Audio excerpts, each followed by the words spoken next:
प्रधानमंत्री मोदी ने महाराष्ट्र को दी 7,600 करोड़ की सौगात। वीडियो कॉन्फ्रेंसिंग के जरिए परियोजना की आधारशिला रखी। पीएम मोदी ने हरियाणा चुनाव को लेकर कांग्रेस पर साधा निशाना। कहा, चुनाव में कांग्रेस ने हरियाणा के किसानों को भड़काया। पीएम मोदी ने कांग्रेस पर दलित विरोधी पार्टी होने का लगाया आरोप। उन्होंने कहा, सत्ता के लिए नफरत की राजनीति करती है कांग्रेस।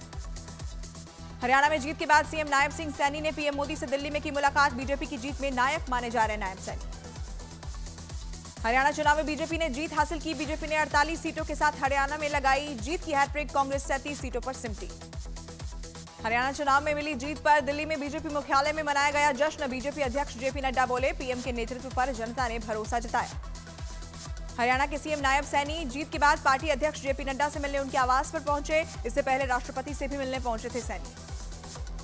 यूपी के सीएम योगी आदित्यनाथ के प्रचार का जम्मू कश्मीर और हरियाणा चुनाव में चला जादू। हरियाणा की 14 सीटों में 9 और जम्मू कश्मीर की 5 विधानसभा सीटों में 4 पर मिली जीत।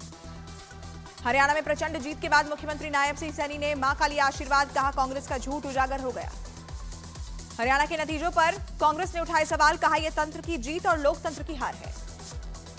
हरियाणा में कांग्रेस की हार के बाद कुमारी सैलजा ने पार्टी पर उठाए सवाल। कहा, नतीजे निराशाजनक, नए सिरे से सोचने की जरूरत। हरियाणा में खराब प्रदर्शन पर बीएसपी प्रमुख मायावती का बड़ा बयान। कहा, जाट समाज को अपनी जातिवादी मानसिकता को बदलना चाहिए। जम्मू कश्मीर में नेशनल कॉन्फ्रेंस और कांग्रेस गठबंधन को बहुमत। नेशनल कॉन्फ्रेंस ने 42 सीटों पर जीत दर्ज की। कांग्रेस के खाते में 6 और बीजेपी को 29 सीटें मिली। जम्मू कश्मीर के चुनाव पर बीजेपी प्रभारी राम माधव का बड़ा बयान। कहा, जम्मू कश्मीर में लोगों ने कांग्रेस को पूरी तरह नकार दिया। हरियाणा के रिजल्ट से महाराष्ट्र में हलचल तेज। उद्धव ठाकरे का बड़ा बयान। बोले, महाराष्ट्र को बचाने के लिए हम कांग्रेस और एनसीपी की तरफ से दिए गए किसी भी सीएम फेस पर राजी। सामना के संपादकीय में उद्धव गुट ने हरियाणा चुनाव नतीजों के बाद कांग्रेस पर जमकर हमला बोला। इशारों में कांग्रेस को महाराष्ट्र में हरियाणा वाली गलती न दोहराने की भी नसीहत दी। हरियाणा में हार के बाद पार्टी के वरिष्ठ नेताओं का अपनी ही पार्टी पर हमला। मार्गरेट अल्वा ने एक्स पर लिखा, खराब रणनीति, झगड़े और झूठे प्रचार ने जीत को हार में बदला। सीएम योगी ने यूपी एससी/एसटी आयोग के नवनियुक्त अध्यक्ष, उपाध्यक्षों और सदस्यों के साथ बैठक की। सही पात्रों तक कल्याणकारी योजनाओं से जोड़ने के निर्देश दिए। डब्ल्यूएचओ ने भारत को सार्वजनिक स्वास्थ्य समस्या के रूप में ट्रेकोमा को समाप्त करने के लिए सम्मानित किया। स्वास्थ्य मंत्री जेपी नड्डा ने डब्ल्यूएचओ का आभार जताया। कोलकाता में महिला डॉक्टर के रेप मर्डर के विरोध में आरजीकर अस्पताल के डॉक्टरों का आमरण अनशन जारी। विरोध में 50 डॉक्टरों ने इस्तीफा दिया। रिजर्व बैंक ने दूसरी तिमाही में रेपो रेट में नहीं किया कोई बदलाव। रेपो रेट 6.5% पर बरकरार। जम्मू कश्मीर के अनंतनाग इलाके में लापता सेना के जवान का शव मिला। आतंकियों पर अगवा कर हत्या करने की आशंका। RG Kar medical college rape and murder case की चार्जशीट कोलकाता पुलिस ने दाखिल की। पुलिस के मुताबिक 29 मिनट में आरोपी ने महिला डॉक्टर की रेप के बाद हत्या को अंजाम दिया। दिल्ली पुलिस ने 2 सगे भाइयों पर चाकू से हमला करने वाले आरोपी चचेरे भाई को किया गिरफ्तार। हमले में घायल एक भाई की मौत हुई। दिल्ली से सटे नोएडा में इकोटेक 3 पुलिस ने मुठभेड़ में 25,000 के इनामी बदमाश को गिरफ्तार किया। आरोपी की पहचान शहनवाज के रूप में हुई।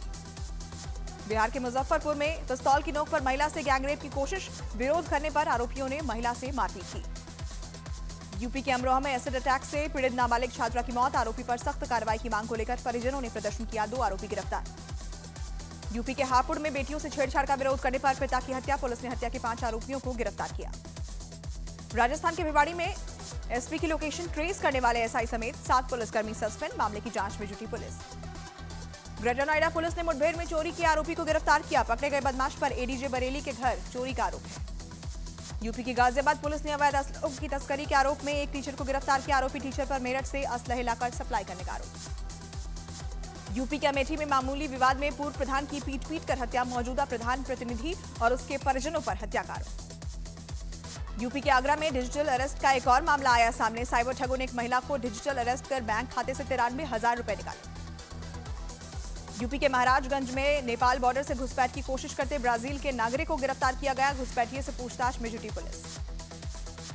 देहरादून पुलिस ने दबिश देकर राजस्थान से इनामी अभ्यर्थी को गिरफ्तार किया। आरोपी ने अपनी जगह मुन्ना भाई को एसएससी की परीक्षा देने भेजा था। यूपी के सीतापुर में डांस करते समय यूट्यूबर की मौत। माता रानी के जागरण में डांस करते वक्त आया हार्ट अटैक। उत्तराखंड के हरिद्वार में लड़की से छेड़छाड़ को लेकर 2 पक्ष आपस में भिड़े। जमकर चले लाठी डंडों में 7 लोग घायल। मध्य प्रदेश के मऊगंज में मंदिर से चोरों ने सोने का मुकुट पार किया। सीसीटीवी में कैद हुई पूरी वारदात। यूपी के अमरोहा में सिंघाड़े चमकाने के लिए तेजाब छिड़कते एक दुकानदार को लोगों ने पकड़ा। आरोपियों को गिरफ्तार कर मामले की जांच में जुटी पुलिस। यूपी के मथुरा में मामूली विवाद पर 2 पक्षों में जमकर चले लाठी डंडे। दोनों पक्षों के लोगों ने एक दूसरे पर पथराव भी किया। उत्तराखंड के चक्राता में तेंदुए ने 7 बकरियों को बनाया अपना निवाला। तेंदुए के हमले के बाद ग्रामीणों में दहशत। यूपी के हापुड़ में 2 अलग अलग जगह अजगर मिलने से हड़कंप। वन विभाग की टीम ने दोनों को रेस्क्यू कर जंगल में छोड़ा। उत्तराखंड के हरिद्वार में जंगली हाथी ने रिहायशी इलाके में मचाया आतंक। हाथी से जान बचाने के लिए इलाके में भगदड़ मची। उत्तराखंड के बद्रीनाथ नीलकंठ ट्रैक पर फंसे ब्राजील और स्पेन के पर्यटकों का किया गया रेस्क्यू। एसडीआरएफ ने सभी पर्यटकों को सुरक्षित निकाला। कोलकाता में अंडर वाटर मेट्रो में सजा दुर्गा पंडाल। पानी के नीचे बना दुर्गा पंडाल लोगों के लिए आकर्षण का केंद्र बना।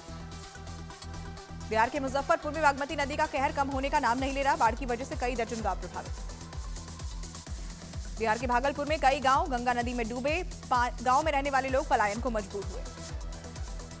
बिहार के सीतामढ़ी में हजारों घर बाढ़ के पानी में समाये। प्रशासन की टीमें राहत और बचाव काम में जुटी। मेघालय में आई बाढ़ से चारों तरफ हाहाकार। बाढ़ और लैंडस्लाइड में अब तक 17 लोगों की मौत। बिहार के मोतिहारी में सिकहरना नदी का रौद्र रूप। निचले इलाके में बसे कई बस्तियां पानी में डूबी। प्रशासन की टीम राहत के काम में जुटी है।